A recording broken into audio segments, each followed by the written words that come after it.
चलिए केमिस्ट्री में हम एक कदम और आगे बढ़ते हैं और हम एवरीडे साइंस के कॉन्सेप्ट के हिसाब से चैप्टर कर रहे हैं मेटल्स एंड नॉन मेटल्स। और हम इसके अब लास्ट पड़ाव पे पहुंच चुके हैं जिसमें हम शुरुआत कर रहे हैं अकरेंस ऑफ मेटल्स। हम मेटलर्जी के बारे में सब कुछ सीखेंगे और हम ये सीखेंगे कि कोरोजन क्या होता है। चैप्टर यहाँ पर कंप्लीट हो जाएगा। अकरेंस ऑफ मेटल्स, देखो हमने मेटल्स की बात तो कर ली थी, गोल्ड एक मेटल के रूप में, सिल्वर की बात कर ली हमने, सोडियम की बात की, पोटेशियम की बात की, हमने आयरन की, कॉपर की, सब की बात की। ये मेटल्स आप रोज यूज़ करते हैं, बट क्या ये मेटल्स ऐसे ही पड़े रहते हैं कहीं पर भी, या ये मेटल किन्हीं प्रोसेसेस के वाया गुजर के आप तक पहुंचाए जाते हैं, इन्हें अचीव करना पड़ता है। We need to achieve the metals. ऐसे नहीं मेटल्स पड़े हुए कि आप चले जा रहे हैं और आपके पाँव में एक मेटल लग गया, आपने कहा कि मेरा पाँव लड़खड़ा गया, आप कहेंगे किसमें? पत्थर लग गया। ऐसा कभी कहते हो कि मेटल लग गया? नहीं ना। मतलब मेटल्स हमें कहीं से प्राप्त होते हैं, कहीं से मिलते हैं। तो फिर यहाँ पर ये सवाल आता है कि मेटल्स किस मैनर में एग्जिस्ट करते हैं, अर्थ पे किस मैनर में एग्जिस्ट करते हैं, कहाँ एग्जिस्ट करते हैं। कोई पूछे कि आम कहाँ है तो कहेंगे आम के बाग में। और कहाँ? जड़ों में, तने में, टहनियों में। कहाँ? तो पत्तों के साथ टहनियों में लगे होंगे, तो आम ले आए।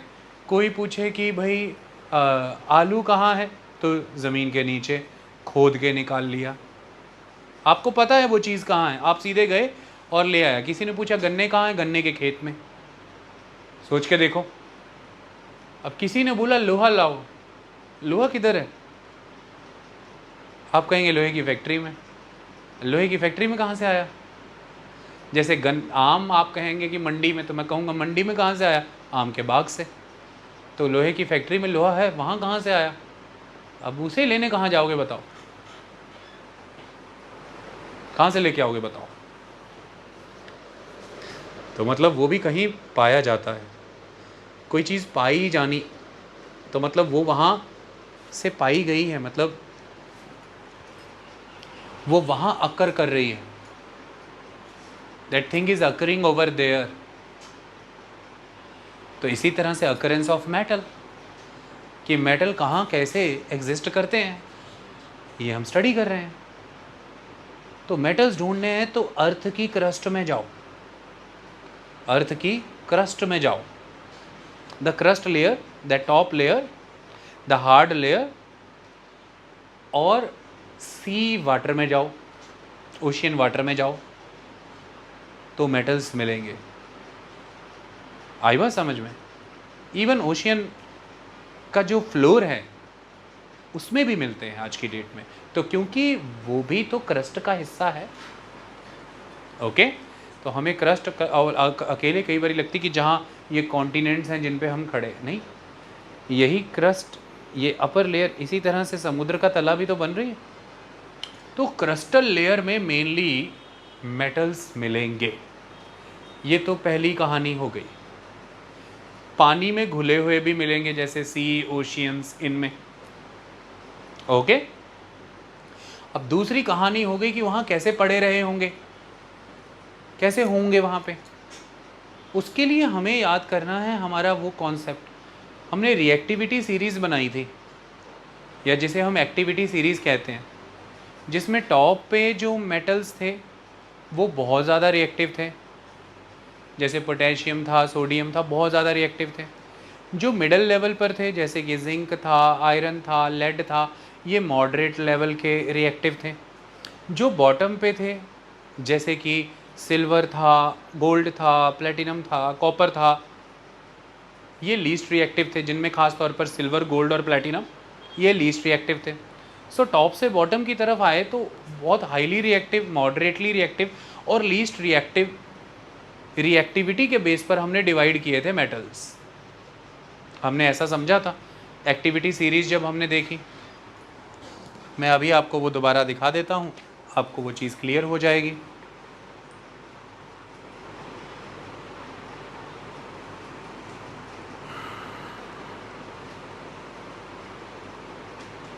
ये देखिए, तो ये potassium, sodium, calcium, magnesium, aluminium, ये हाई रिएक्टिव थे। ये जिंक, आयरन, लेड, ये मॉडरेटली रिएक्टिव थे। ये कॉपर, मरकुरी, सिल्वर, गोल्ड, नीचे प्लैटिनम आगे, ये लीस्ट रिएक्टिव थे। खास तौर पर ये सिल्वर, गोल्ड, प्लैटिनम, इस तरह से ऊपर से नीचे की ओर आते हुए रिएक्टिविटी डिक्रीज हो रही थी। तो एक डिक्रीजिंग ऑर्डर में ये लगे हुए हैं, है ना। अब ऐसे में एक सवाल उठता है कि जो बहुत ही लीस्ट रिएक्टिव हैं, अगर आपको रिएक्टिविटी क्लियर है तो आपको अकरेंस ऑफ मेटल क्लियर हो जाएगा कि वो किस मैनर में, किस फॉर्म में अकर हो रहे होंगे, कैसे पाए जा रहे होंगे, कहाँ कैसे पड़े होंगे। तो जो लीस्ट रिएक्टिव हैं वो किसी के साथ रिएक्ट ही नहीं कर रहे, तो वो किसी के साथ ग्रुप बना के तो नहीं बैठे होंगे, तो वो किसी के साथ कंबाइंड नहीं होंगे, because they are least reactive. वो कंबाइंड ही नहीं कर रहे हैं किसी के साथ, जुड़ ही नहीं रहे किसी के साथ, तो वो हमें फ्री स्टेट में मिलेंगे। किस स्टेट में मिलेंगे? Free, not combined with anyone.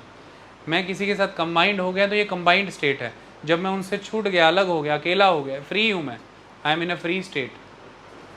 या इन्हें आप कह लीजिए कि जिस रूप में है उसी रूप में मिलेंगे, तो नेटिव स्टेट।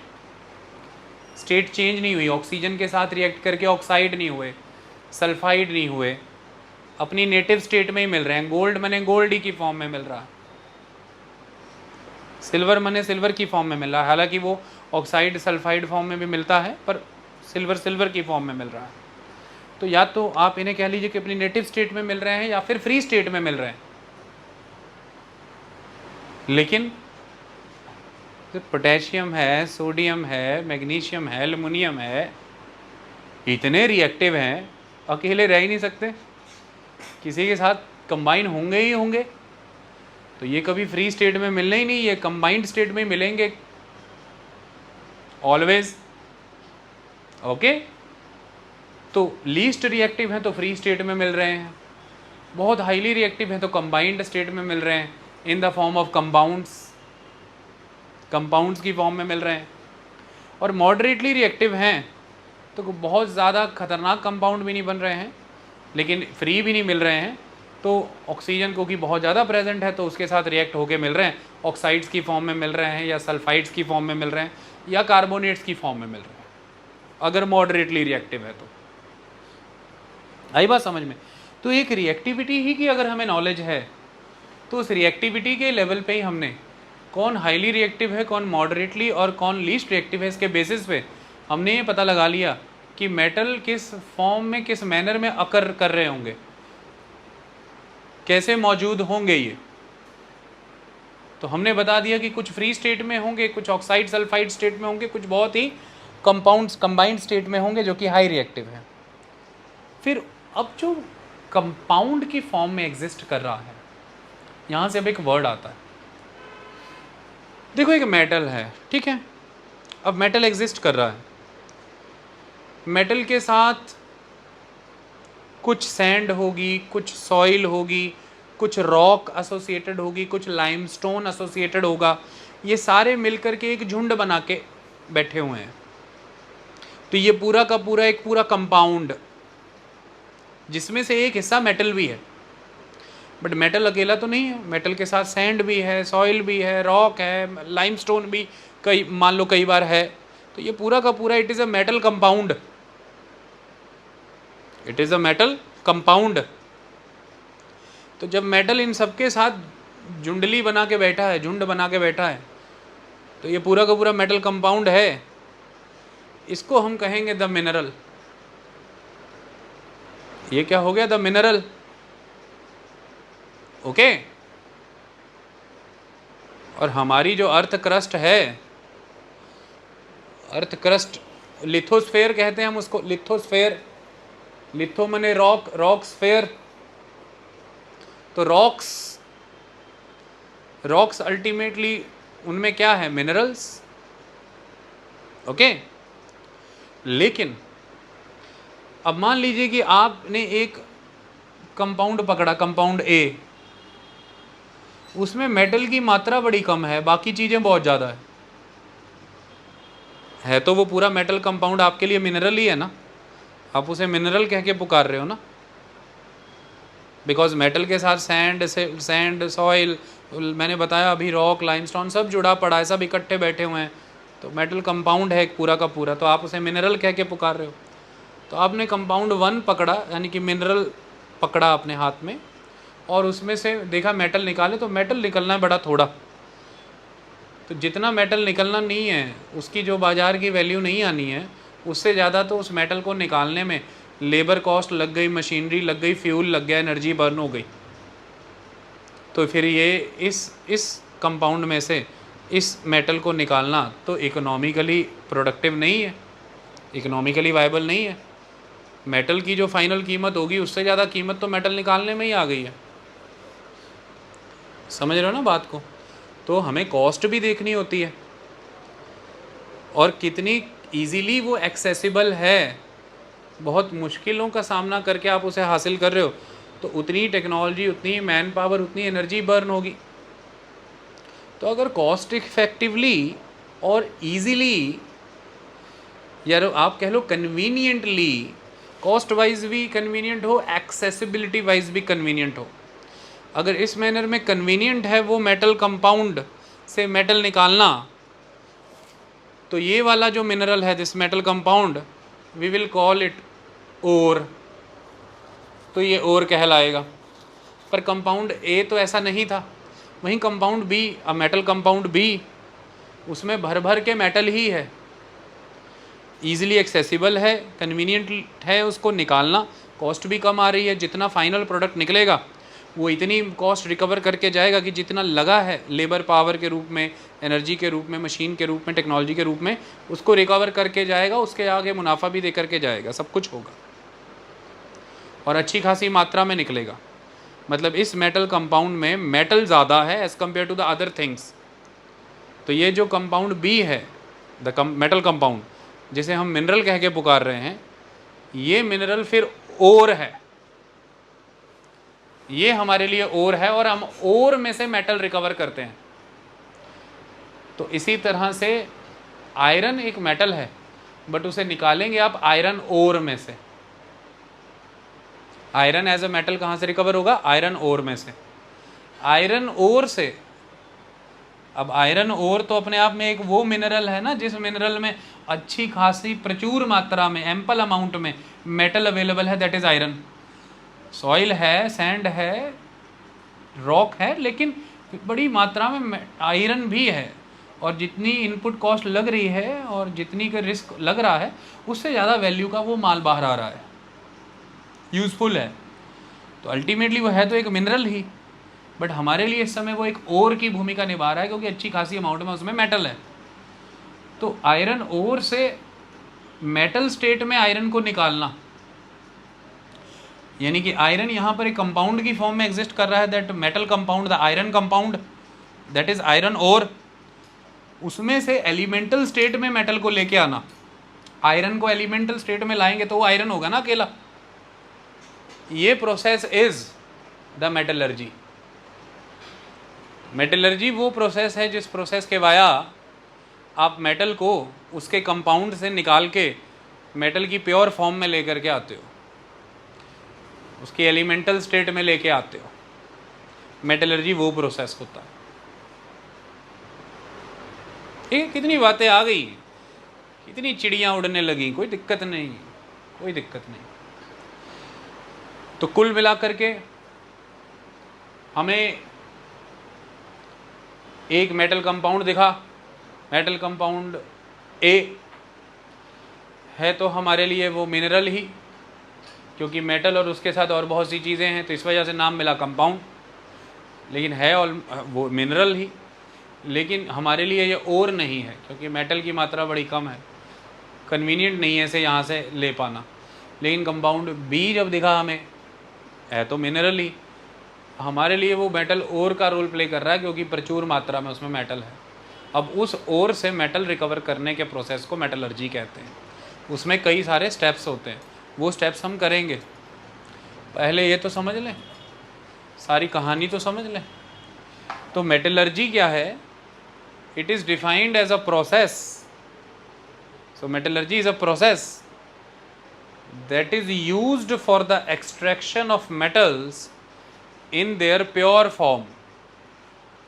metals कंपाउंड की फॉर्म में है, यानी कि in the form of ore हैं, उनमें से हमें मेटल ही चाहिए, बाकी चीज़ें नहीं चाहिए। तो बाकी जितनी भी चीज़ें उसके साथ हैं वो सारी की सारी इम्प्योरिटीज़ हैं उस ओर में। मेटल के अलावा और जो भी चीज़ें उसके साथ, चाहे वो सैंड है, चाहे वो किसी तरह से सॉइल है, कोई रॉक्स हैं, या मान लीजिए कोई और भी चीज़ें, लाइमस्टोन, कुछ भी है, वो सारी चीज़ें जो उसमें मेटल के अलावा एग्जिस्ट कर रही हैं, मेटल के साथ उस ओर में, वो सब हमारे लिए इम्प्योरिटीज़ हैं। और उन इम्प्योरिटीज़ के लिए एक वर्ड यूज़ होता है गैंग, GANGUE, गैंग। तो मेटलर्जी के प्रोसेस में हम उस मेटल ओर में से गैंग सारा का सारा प्योर निकाल देते हैं और मेटल हमारे पास बच जाता है। तो ऐसे में मेटलर्जी के प्रोसेस के दौरान हम जिन सब्सटेंसेस को यूज़ करते हैं कि वो सब्सटेंस यूज़ करके हम उस मेटल ओर में से गैंग की मटेरियल को सेपरेट कर दें और मेटल बच जाए, वो सब्सटेंस फ्लक्स मटेरियल कहलाता है। उसे हम क्या कहते हैं? फ्लक्स। ओके, क्योंकि वो किसकी निकासी कर देता है, किसका बहाव बना देता है, किसको बाहर कर देता है? गैंग को। गैंग अलग निकाल देता है, मेटल इधर अलग निकल जाता है। तो गैंग क्या है पता लग गया, इम्प्योरिटीज़ होती हैं। किस में होती हैं? मेटल से एसोसिएटेड। किसका हिस्सा होती है? मेटल ओर का हिस्सा होती है। वो मेटल ओर जिसमें अच्छी खासी मात्रा में मेटल है, इसलिए ये मेटल कंपाउंड की फॉर्म में ये जो मिनरल है, ये मिनरल हमारे लिए इस समय ओर है। समझ में आई? तो हर ओर एक मिनरल है, पर हर मिनरल ओर नहीं है। समझ में आ गई बात? हर ओर क्या है? मिनरल है, पर हर मिनरल ओर नहीं है। इतनी बात समझ में आ गई? ओर मने अयस्क, मिनरल मने खनिज, ऐसे शब्दों का प्रयोग होता है, आपकी मदद के लिए मैंने इस्तेमाल कर दिया। ओके, लौ अयस्क, आयरन ओर। ओके, चले पढ़ें फिर अब। तो कई बच्चे फंसे रहते हैं ज़िंदगी में कि हर ओर मिनरल है, हर मिनरल ओर नहीं। ये मतलब क्या है? इसका मतलब फिर यही है जो मैंने आपको भी बता दिया। चलो आगे फिर समझो। सो अकरेंस ऑफ मेटल, भाई जैसे आम है, आलू है, गन्ने हैं, भाई ऐसे मेटल भी कहीं ना कहीं हैं, वहाँ से लेके आने हैं, तभी तो हम जिन कुर्सियों पे बैठी हो मेटल की बनी है। सो अर्थ क्रस्ट, अर्थ की crust is the major source of metals. ये मेटल्स का मेजर सोर्स है earth crust. Sea water also contain some soluble salts, जैसे कि sodium chloride, magnesium chloride etcetera, ये भी होते हैं, हम इन्हें भी मिनरल्स कह देते हैं। Okay, so earth crust is the major source of metals. Sea water also contain some soluble salts, that is sodium chloride, magnesium chloride etcetera. The elements और compounds, the elements, element form में अगर वो है तो simply जैसे कि gold AU, silver AG, है ना, तो वो उस फॉर्म में है। बट अगर मान लीजिए कि कोई चीज़ ऑक्साइड फॉर्म में है, कोई चीज़ सल्फाइड फॉर्म में है, कार्बोनेट फॉर्म में है, तो फिर तो कंपाउंड फॉर्म में है ना। तो कई बारी चीज़ें एलिमेंटल स्टेट में एग्जिस्ट करती हैं, कई बारी कंपाउंड फॉर्म में एग्जिस्ट करती हैं। सो द एलिमेंट्स और compounds which occur naturally in the earth crust, जो नेचुरली हैं, हमने कुछ नहीं किया वहाँ पर, they are occurring naturally in the earth crust, चाहे वो एलिमेंट की फॉर्म में है चाहे कंपाउंड की फॉर्म में है। सो द एलिमेंट्स और compounds which occur naturally in the earth crust are known as minerals. Okay, तो वो सारे मेटल कंपाउंड, वो सभी एलिमेंट्स, आयरन, सिल्वर, जो मैंने अभी बताया, नेचुरली हैं, तुमने कुछ नहीं किया उसके लिए, तुम तो सिर्फ एक्सट्रैक्ट कर रहे हो, तुम प्रोड्यूस थोड़ा ना कर रहे हो। तुमने रेयॉन बनाया, वो नेचुरली अकर नहीं कर रहा है, वो तुमने बनाया, सिंथेटिक मटेरियल तुमने डेवलप किया, तुमने पॉलिएस्टर बनाया और तुमने डेवलप किया, ये सब आर्टिफिशियल चीज़ें हैं, ये नेचुरली अकर नहीं कर रही हैं, तुम बना रहे हो कॉम्बिनेशंस। बट यहाँ पर तो ये सब नेचुरली अकर कर रहा है, तुम इनमें से जो तुम्हें चाहिए वो तुम एक्सट्रैक्ट कर रहे हो। तो इसलिए term is extraction not creation. Extraction, you are extracting the metal from its ore, that is metallurgy. Okay, you are not creating the metal, please understand it. You are not producing the metal, you are extracting the metal. ठीक है, हाँ metals को use करके alloy बना सकते हो, वो alloy तुम बना सकते हो, वो यूटिलिटी तुम्हारी है, वो अलग कहानी है। इतनी बात समझ में आ गई? एलॉय बनाना ये सब वो सब मेटलर्जी का ही हिस्सा है। तो फिर इस तरह से जो एलिमेंट्स एंड और the compounds which occur naturally in the earth crust are known as minerals, खनिज। Okay, at some places minerals contain a very high percentage of a particular metal. तो कुछ जगहों पे वो जो मिनरल्स हैं उनमें बहुत ज़्यादा मात्रा में, प्रचुर मात्रा में मेटल होता है। And metal can be profitably extracted from it, from those minerals. These minerals are called ores. उन minerals को हम ore कहते हैं। Okay?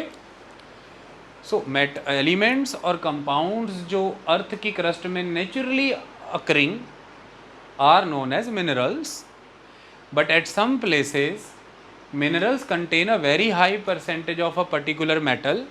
And metal can be profitably extracted from it. These minerals are called ores. So सभी ore mineral हैं, पर सभी mineral ore नहीं हैं।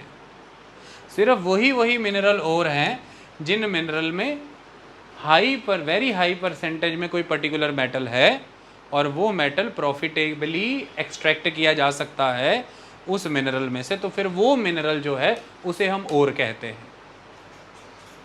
समझा? आगे हटाऊँ, अभी समझ आ गई कहानी? चलें आगे? चलो गुड, इतनी बातें समझ आ गई तुम्हें, इतना समझ ही आ गया, बस बाकी कहानी तो सारी सेट है। अब हमने अभी पढ़ा कि metal can be profitably extracted, तो चलो फिर एक्सट्रैक्शन ऑफ मेटल करें, मेटल एक्सट्रैक्ट करो। तो अगर आपने रिएक्टिविटी सीरीज़ पढ़ी है तो फिर वो बड़ा रोल प्ले करेगी, मेटल की एक्सट्रैक्शन में आपकी हेल्प करेगी। So reactivity series will play its role. किस पर्पज़ में? How metal is extracted from its ore, metal ore से कैसे निकलेगा, उसमें रिएक्टिविटी सीरीज़ की समझ काम करेगी। कैसे? रिएक्टिविटी सीरीज से पता लगा लेंगे कि मेटल एग्जिस्ट किस तरह से कर रहा है ना। जैसे some metals are found in the free state, तो कुछ मेटल फ्री स्टेट में एग्जिस्ट कर रहे हैं। क्यों कर रहे हैं?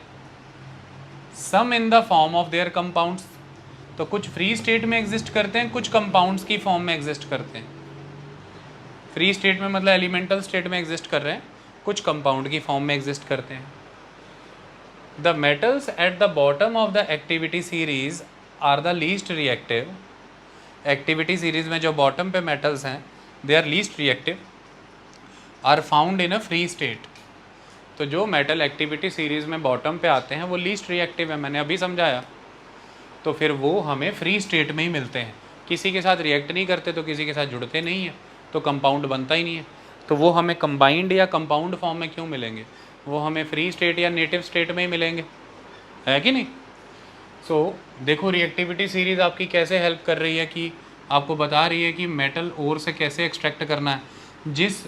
जिस फॉर्म में मेटल एग्जिस्ट कर रहा होगा उसी तरह का तरीका अपना लेंगे कि ओर से एक्सट्रैक्ट कैसे करना है।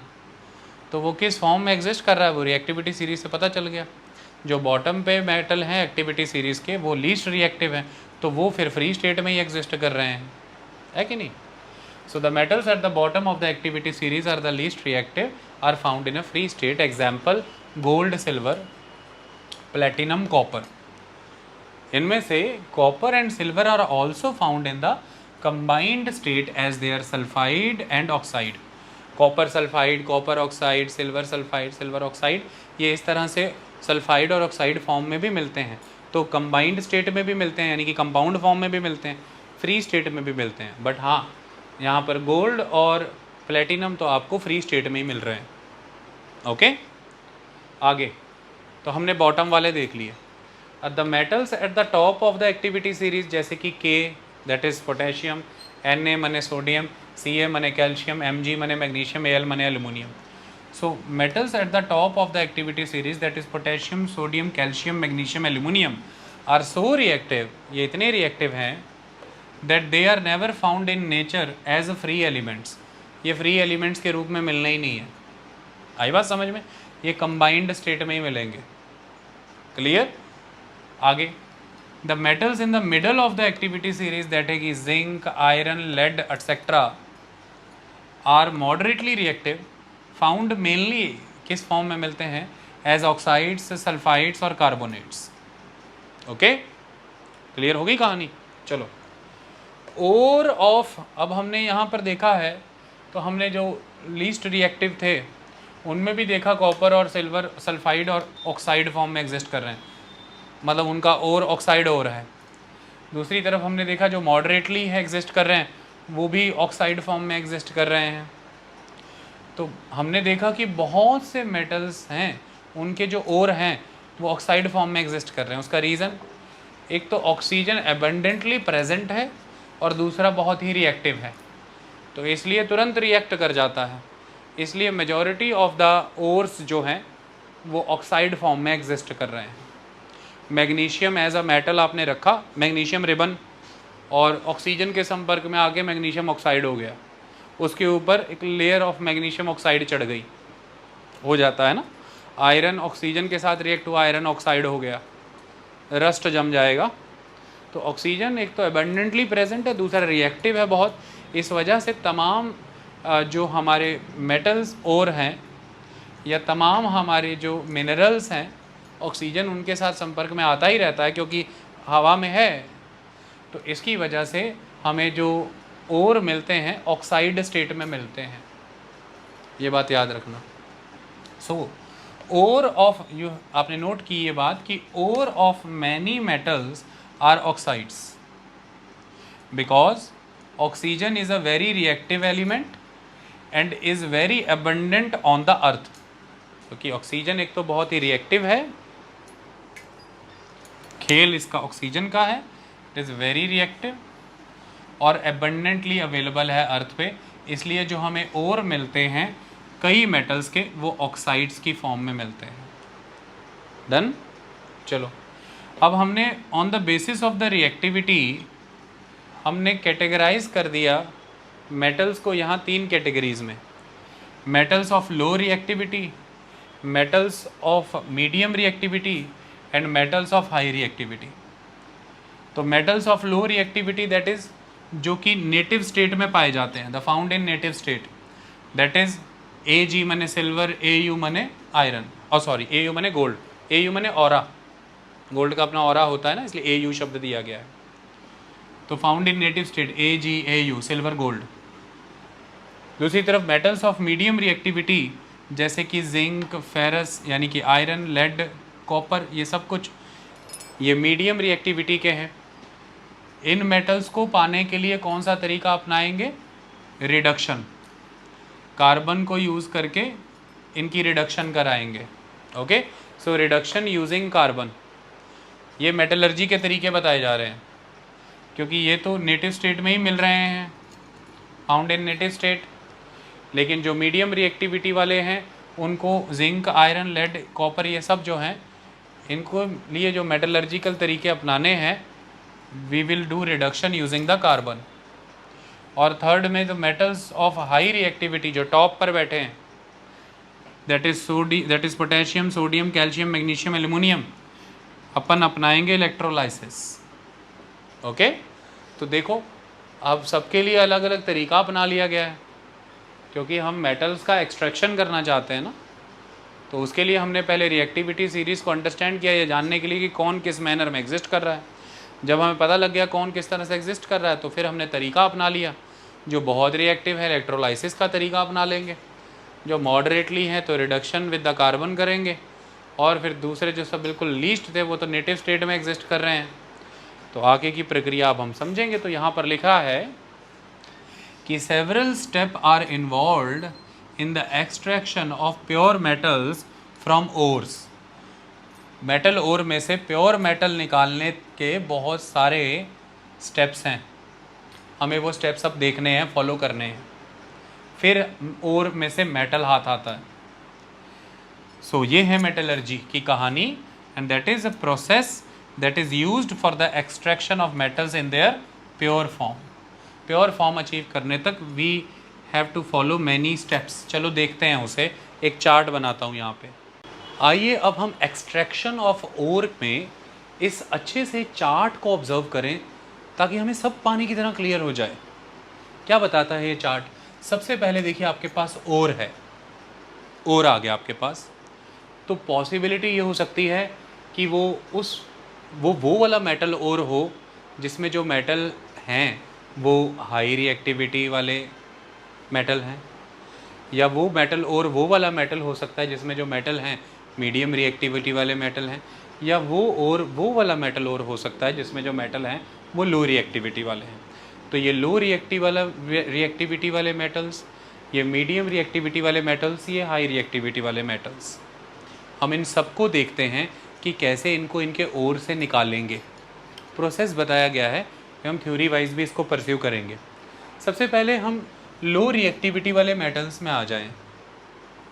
लो रिएक्टिविटी वाले मेटल्स हमने देखा था कि मोस्टली फ्री स्टेट में होते हैं, अपनी नेटिव स्टेट में रहते हैं। कॉपर के बारे में हमने देखा था, सिल्वर के बारे में देखा था कि ये ऑक्साइड्स की फॉर्म में, सल्फाइड्स की फॉर्म में भी होते हैं, देखा। तो अगर मान लीजिए आपको ये सल्फाइड की फॉर्म में मिल रहे हैं तो कैसे करेंगे? तो हमने लिखा metals of low reactivity sulphide ores की फॉर्म में मिलते हैं आपको, सल्फाइड की फॉर्म में मिल रहे हैं आपको, ओके। और कौन सा है? सल्फाइड की फॉर्म में मिल रहा है। उदाहरण के तौर पर हम एक मेटल की बात करते हैं, that metal is Mercury. The metal is Mercury. इसका जो ओर है उसे हम कहते हैं सिन्नेबार।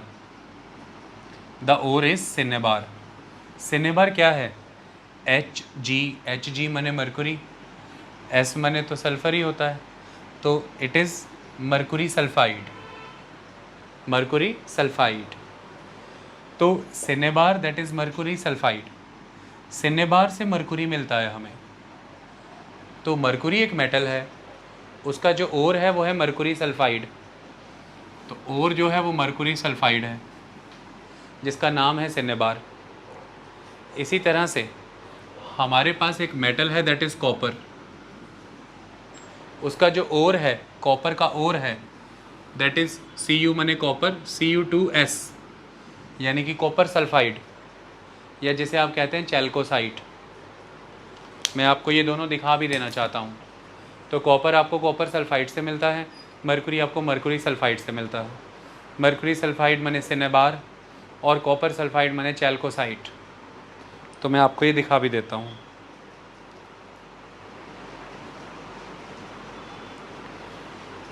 ये वर्मिलियन सिंदूर भी इसी से बन जाएगा। ये है आपके सामने मरकुरी सल्फाइड। मरकुरी इसी से एग्जिस्टेंस में आता है, इसे सिन्नेबार कहते हैं, ओके। उसके बाद ये है कॉपर सल्फाइड, चैल्कोसाइट, ओके। कॉपर इससे मिलता है।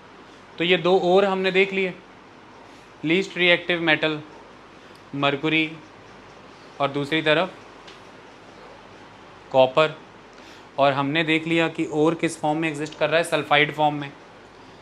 हमने देख लिया सल्फाइड फॉर्म में। तो सिंपल प्रोसेस अपनाओ, रोस्टिंग। जैसे मूंगफली के दाने लिए तवे पे रोस्ट कर दिए, करते हो ना नट्स, बस रोस्टिंग, कुछ नहीं।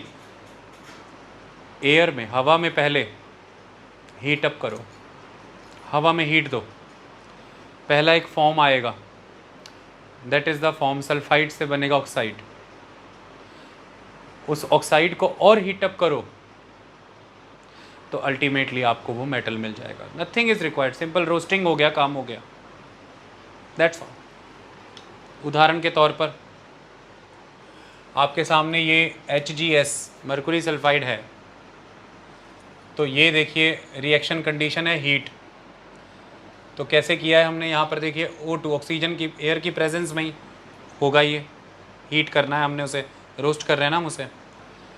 तो मरकुरी सल्फाइड ऑक्सीजन ये दोनों हमारे तरफ, हमारे पास रिएक्टेंट साइड पे है।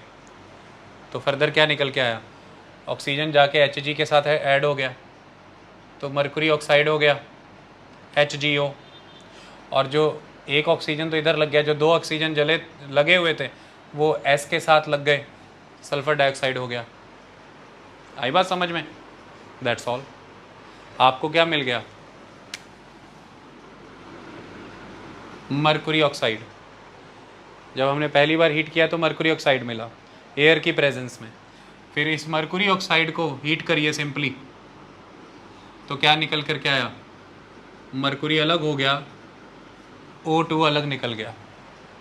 और हीट किया आपने तो उसका बॉन्ड जो है ऑक्सीजन से टूट गया, एनर्जी इतनी प्रोवाइड की कि वो जो फोर्स ऑफ अट्रैक्शन थी ख़त्म, कहानी ख़त्म।